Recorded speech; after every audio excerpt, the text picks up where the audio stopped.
વાત કરીએ દાહોદ જિલ્લાના લીમખેડાની, જ્યાં ગેરકાયદેસર હથિયારો સામે દાહોદ એસઓજીને વધુ એક મહત્વની સફળતા મળી છે। લીમખેડા પોલીસ સ્ટેશન વિસ્તારના વલુંડી ચોકડી નજીકથી એક શખ્સને દેશી હાથ બનાવટની પિસ્તોલ સાથે ઝડપી પાડવામાં આવ્યો છે।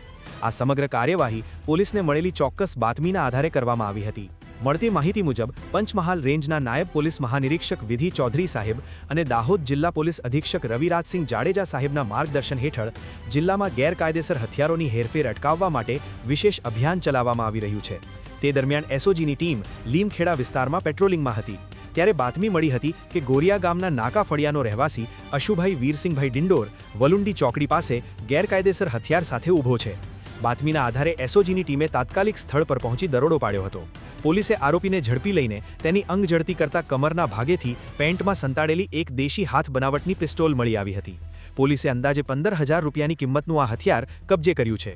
આરોપી સામે લીમખેડા પોલીસ સ્ટેશનમાં આર્મ્સ એક્ટ હેઠળ ગુનો નોંધવામાં આવ્યો છે।